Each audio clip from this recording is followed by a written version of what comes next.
მოგესალმებით იტალიიდან. ეხლა კი ჩვენი მოგზაურობა იწყება.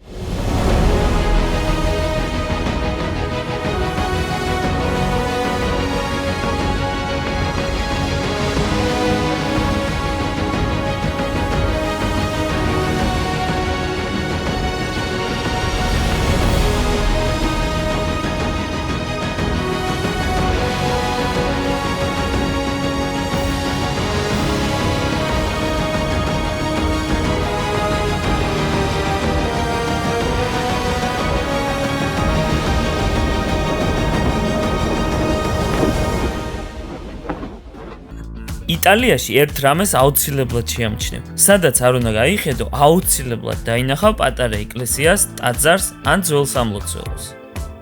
იცოდი, რომ იტალიაში 65,000-ზე მეტი ეკლესიაა.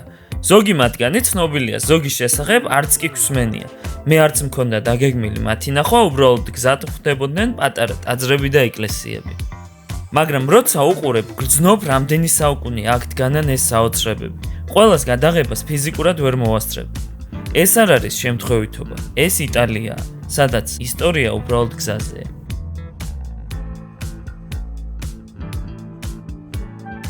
საღამოს ჩავედით კომოს ტბაზე. დავბინავდით სასტუმროში და გავეშურეთ ტბის ირგვლივ არსებულ ერთ-ერთ სოფელში, სადაც დაგვხვდა საოცარი რამე. კომოს ტბა იტალიაში ლომბარდიის რეგიონში მდებარე ერთ-ერთი ყველაზე ლამაზი და ცნობილი ტბაა. ის ალპებში მილანის ჩრდილოეთით დაახლოებით 50 კილომეტრში მდებარეობს. ტბას აქვს Y-ის ფორმა, რაც მას უნიკალურ იერს მატებს. ტბის თითოეული ყურე განსხვავებული ხასიათით გამოირჩევა. აქ ტურისტებს შეუძლიათ ისიამოვნოთ არა მხოლოდ ბუნების ხედებით, არამედ წყალზე გასეირნებით და ტბის სანაპიროს გავლით პატარა დასახლებებში სეირნობით. და რა თქმა უნდა, უამრავი რესტორნები ულამაზესი ხედებით.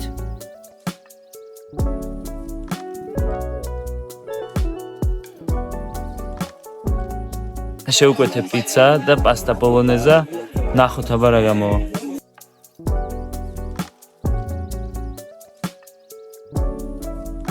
მეორე დილით ერთი რამის ნახვა გქონდა დაგეგმილი, რომელიც სოფელ ბელანოში მდებარეობდა. ჩემს უკან არის აი პატარა ეკლესია და ასევე ტბის ირგვლივ არის ძალიან ბევრი ეკლესიები და ხედს რაც შეეხება ყველა მხარეს არის ძალიან ლამაზი, ძალიან. და აი ესეც ჩემი დანიშნულების ადგილი, ორიტო. სწორედ ამ ბილიკით შეგიძლიათ ზევით მოხვედრა. ბილეთის ფასი რაც შეეხება, ის რაღაც 7 ევრო იყო. ორიტო დი ბელანო, ბუნებრივი კანიონი კომოს ტბის სანაპიროზე, სოფელ ბელანოში, რომელიც 15 მილიონი წლის წინ შეიქმნა. კანიონი ვიწროა და იგი მაღალი კლდოვანი კედლებით გამოირჩევა.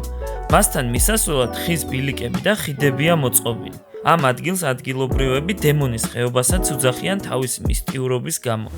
ადგილი მართლაც შთამბეჭდავია და თუ მოხვდებით კომოს ტბაზე, აუცილებლად ნახეთ ეს ადგილი. გამოსვლისას კი ტბის არარეალური ხედი დაგხვდებათ.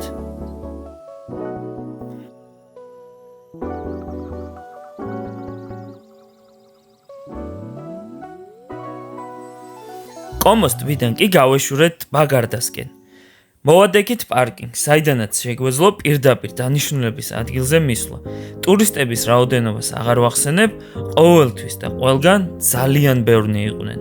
ჩემი რჩევა კი იქნება, რომ ივლის-აგვისტოში არ ჩამოხვიდეთ. ტბა გარდა, ეს არის ყველაზე დიდი ტბა იტალიაში. მდებარეობს 3 რეგიონში: ლომბარდია, ვენეტო და ტრენტინო-ალტო ადიჯე. ტბის ნახევარკუნძულ სირმიონეზე კი დგას ციხესიმაგრე, კასტელო დი სირმიონე. ეს არის შუა საუკუნეების ციხესიმაგრე. იგი გარდაზე ქმნის ზღაპრულ გარემოს, რომელიც იზიდავს როგორც ისტორიის მოყვარულებს, ისე ბუნებისა და რომანტიკის მაძიებლებს. გარდასწყალი ძალიან სუფთა და მძინავია, რაც იდეალურ გარემოს ქმნის დასასვენებლად. იგი არის გარშემორტყმული ალპების მთებითა და ბუნებრივი სიმწვანით.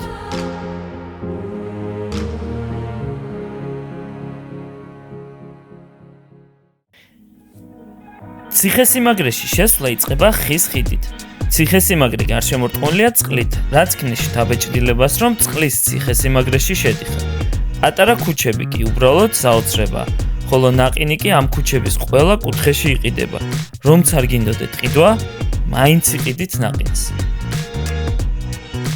ესე დასრულდა ჩვენი დღე ტბა გარდაზე და გავეშურეთ ადგილისკენ, რის გამოც ჩამოვედით იტალიაში. დოლომიტები. დრო იყო მეპოა სასტუმრო მისაღებაზე. ბუკინგზე უბრალოდ ვათვალიერებდი ვარიანტებს და უცებ ეს ადგილი მოხვდა თვალში. სასტუმრო კეთილმოწყობილი და სუფთა იყო, რაც მთავარია, ღამე მხოლოდ 65 евро ღირდა. არც დამიგეგმავს აქ რომ მოხვედრილიყავი, უბრალოდ დოლომიტების უკან აღმოჩნდით უცებ რა. სასწაული ადგილია. ბოლოს კი ისე მოგვეწონა რომ 3 ღამესაც კი დავრჩით აქ. სასტუმრო შვაგულტყეშია, ირგვლივ არანაირი მაღაზია არ არის, ამიტომ თუ აქ მოხვალთ, ყველაფერი წინასწარ მოიმარაგეთ. მეორე დილით ალპიდის სვისის ნახვა გქონდა დაგეგმილი. მანქანა გავაჩერეთ პარკინგზე, რომელიც დილის 9-დან 17 საათამდე არის დახურული. გაითვალისწინეთ. პარკინგზე უკვე საოცარი ხედები იშლებოდა. აქამდე ამოსვლა ასევე შესაძლებელია ავტობუსით ან საბაგიროდ.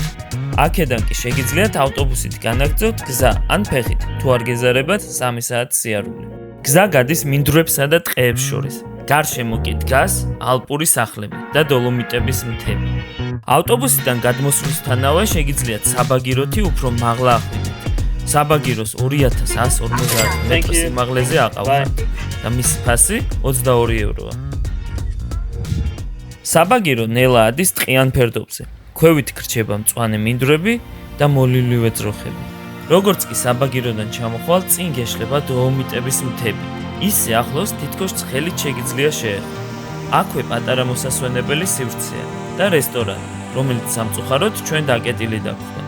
ეხლა კი დრონის კადრებს შეხედეთ, უბრალოდ საოცრებაა.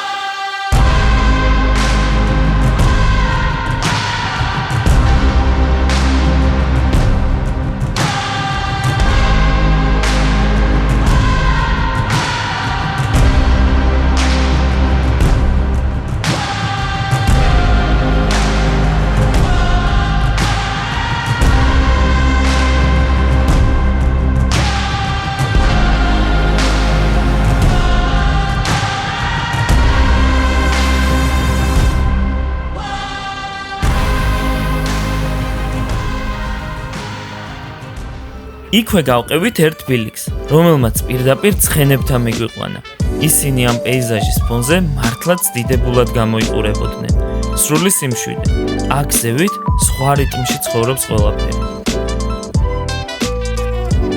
რა თქმა უნდა, ამ სასწაული ადგილის ნახვის შემდეგ ისევ პიცა ვჭამეთ.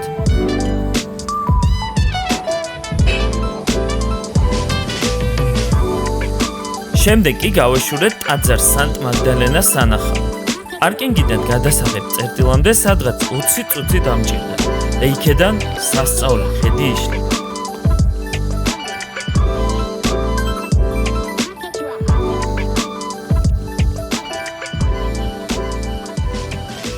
არა ამქვეყნიური მთებია. სასწაულია უბრალოდ. ვაუ. ეს პატარა სოფელი, რომელიც ვალდიფუნესის ხეობაში მდებარეობს, განსაკუთრებით ცნობილია სანტა მაგდალენას ეკლესიით, რომელიც დოლომიტების ფონზე პოსტკარტივით ჩანს. ამ ადგილს ბევრი ფოტოგრაფი და მოგზაური სწორედ ამ ხედის გამო სტუმრობს. მწვანე მინდვრები, პატარა ეკლესია და უკან დოლომიტების მწვერვალები უჩვეულო სიმშვიდესა და სილამაზეს ქმნის. მართლაც ისეთი შეგრძნებაა, თითქოს ზღაპარში აღმოჩნდი.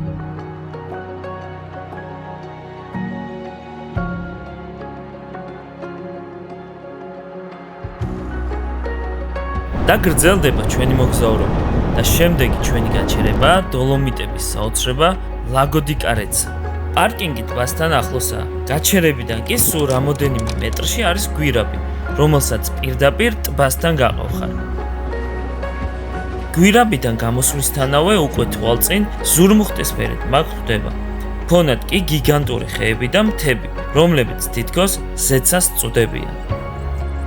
დანარჩენს კი სიტყვები არ სჭირდება. ეს ტბა არის სასწაული და აუცილებლად სანახავი. ფერს და ტბის ფერს შეხედეთ. არ ვიცი, საოცრებაა.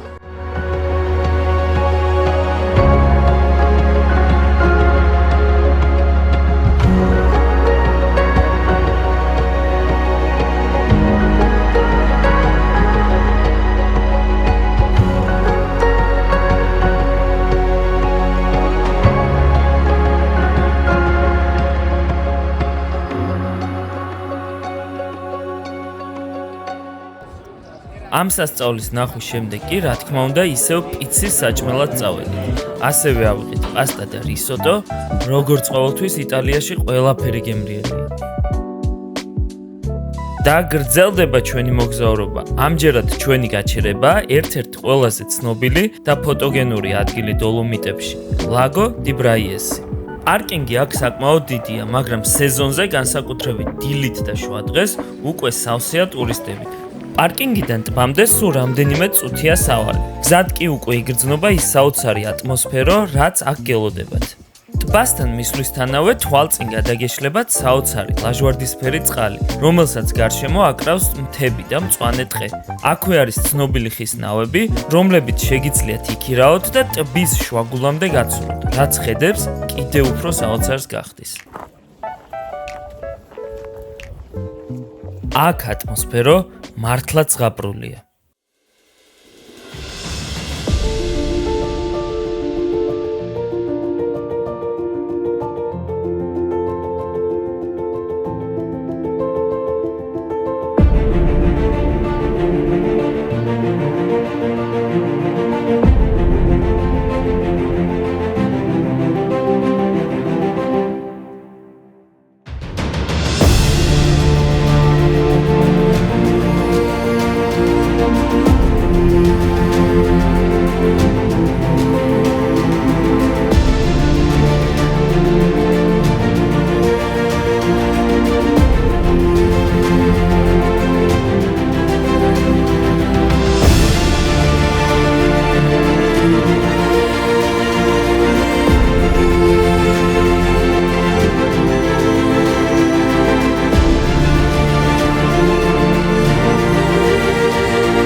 და როგორც ყოველთვის, ამ საოცრების ნახვის შემდეგ მიგვიზიდა ახლომდებარე კაფემ, სადაც ავიღეთ პიცა, პასტა და რა თქმა უნდა დესერტი. იტალიაში ხომ ყველაფერი განსაკუთრებულად გემრიელია.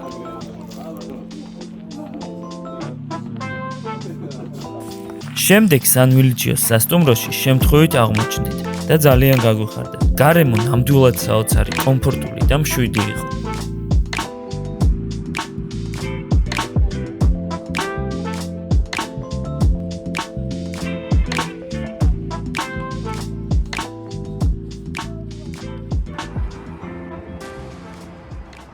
და ბოლოს, ჩვენი დღევანდელი მოგზაურობის კულმინაცია სადინი დი მიზურინა.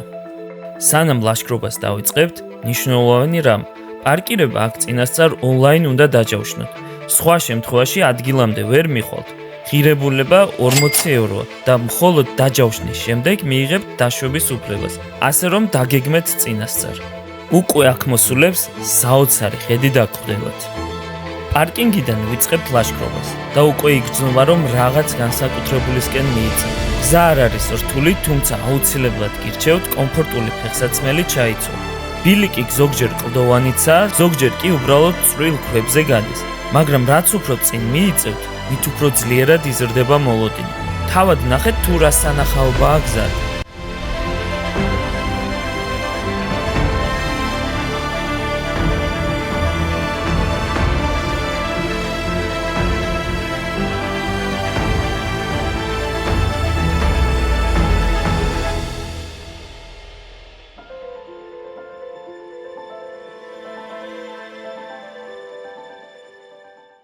გზას დაახლოებით 1 საათი სჭირდება. მე კი ვაგრძელებ გზას, იმ იმედით, რომ წინ რაღაც გასაოცარი დამხვდება.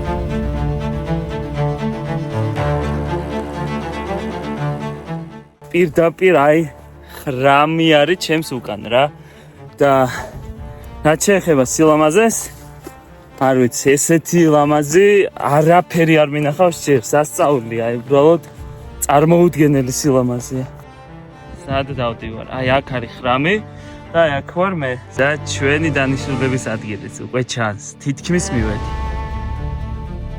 აი ხალხი ელოდება ანუ რიგში დგას ყველა რომ ყველას უნდა რომ მოხვდეს მარტო იქ და არა სხვებთან ერთად ანუ რიგი აქაც არის როგორც ყველა ადგილას იტალიაში ეს ის ადგილია სადაც ხვდები თუ რატომ ჩამოდიან ადამიანები მსოფლიოს სხვადასხვა წერტილიდან ასე სრულდება ჩვენი თავგადასავალი ახლა კი ჩემი ლაპარაკიც არ სჭირდება უბრალოდ ისიამოვნეთ